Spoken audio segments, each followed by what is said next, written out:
কেমন আছো সবাই? আমিও খুব ভালো আছি। চলো আজকে আমরা সবাই মিলে একটা মজার বিষয় জানবো। আচ্ছা, আগের দিন তো আমরা একক, দশক, শতক সব জেনে গেছিলাম, তাই না? আচ্ছা, এই যে আমি লিখলাম একক। এবার দশক এবং শতক কোন দিকে লিখবো? ডান দিকে নাকি বাম দিকে? বাম দিকে, তাই না? ঠিক। এইখানে লিখলাম দশক এবং লিখলাম শতক। একদম ঠিক বলেছো সবাই। আচ্ছা, একক মানে কি? তার মান কত হয়? 1, তাই না? আচ্ছা, দশক মানে কত? 10 এবং শতক মানে 100। আমরা কাঠ নিয়ে সব তো জেনে গেছি। এককের কাঠ কিরকম হয়েছিল? ত্রিভুজের মতো। আচ্ছা, দশকের কাঠ চতুর্ভুজের মতো, আর শতক একটা গোলের মতো কাঠ নিয়েছিলাম, তাই না? একদম ঠিক।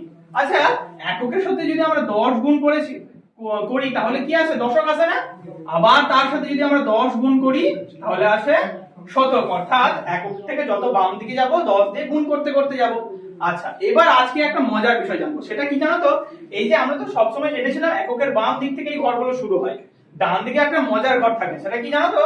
আচ্ছা, এককের সাথে যদি আমরা 10 ভাগ করি তাহলে একটা নতুন ঘরের সৃষ্টি হয়। সেটা কি বলতো? সেটা হচ্ছে দশাংশ। সেটা হচ্ছে দশাংশ। দশাংশ মানে কি? আমরা ভগ্নাংশ তো পড়েছি, ভাঙা অংশ। ঠিক সেরকম দশাংশ মানে 10-এর যে অংশ। অর্থাৎ আমরা এখানে লিখতে পারি 1-এর 10, 1/10। অর্থাৎ এটাই আমার ভগ্নাংশ আকারে লিখলে কেমন ভাবে লিখবো? 1/10। অর্থাৎ উপরটা লব আর নিচেরটা হর।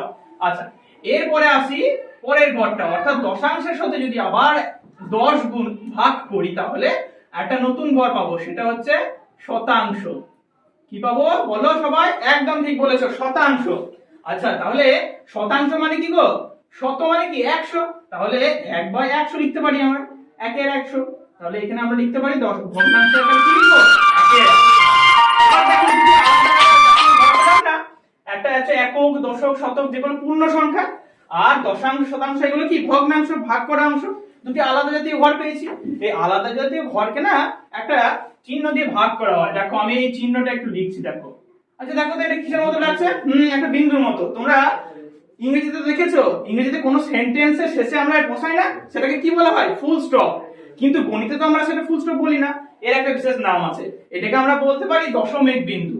এটাকে আমরা কি বলবো? দশমিক বিন্দু। হ্যাঁ, এটা একটা বিন্দু, এটার নাম হচ্ছে দশমিক বিন্দু। কেমন? একদম। এই দশমিক বিন্দু চলো একটা উদাহরণের মাধ্যমে বোঝা যাক।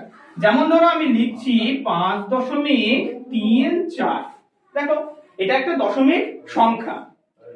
এই দশমিক সংখ্যায় এই যে দশমিক বিন্দু দেখতে পাচ্ছ, তার বাম দিকে যে সংখ্যাগুলো হয়, অর্থাৎ এটা হচ্ছে একক। এই যে বাম দিকে সংখ্যাগুলো, এগুলো সব হচ্ছে পূর্ণ সংখ্যা। এখানে আমি 2 দিতে পারি, 3 দিতে পারি। একক, এটা হচ্ছে দশক, এটা হচ্ছে শতক, এগুলো সবই পূর্ণ সংখ্যা হয়। আর দশমিকের যে ডান দিকে যে ঘরগুলো আছে, অর্থাৎ সেখানে আমরা পেয়েছি দশাংশ, হ্যাঁ, শতাংশ, এগুলো, তাই না? অর্থাৎ এগুলো সব হচ্ছে পূর্ণ সংখ্যা নয়, এগুলো ভাগ করা অংশ। যেমন ধরো আমি লিখলাম 5, 3, এটা যদি আমরা স্থানীয় মানে বিস্তার করি তাহলে কি লিখবো? 3 মানে কত? 3 মানে হচ্ছে 300। হ্যাঁ, তারপর 2 মানে হচ্ছে 20, দশকের ঘরে যেহেতু আছে। আর এককের ঘরে কি আছে? 5, মানে 5 লিখলাম। আচ্ছা, এবার যদি আমরা দশাংশ এবং শতাংশের ঘরে যাই তখন কি লিখবো? এই যে দশমিকের পরে যেহেতু দশাংশ, তার মান কত হয়? 1-এর 10। ঠিক সেরকম ভাবে যেহেতু এখানে 3 আছে সেহেতু আমরা লিখতে পারি 3-এর 10। আর শতাংশ মানে কত? সেটা হবে 4-এর 100। কারণ শতাংশ মানে আমরা কি জানি? 1-এর 100। ঠিক সেরকম ভাবে তাহলে বুঝতে পারলে যে দশমিকের বাম দিকের অঙ্কগুলো সবসময় পূর্ণ সংখ্যা হয় আর ডান দিকে গুলো ভগ্নাংশ হয়। কেমন? ঠিক আছে, তাহলে বলো তো আজকে আমরা কি জানলাম? একদম ঠিক বলেছো, আজকে আমরা দশমিক বিন্দু সম্পর্কে জানলাম। পরের দিন আমরা আরো মজার মজার বিষয় জানবো।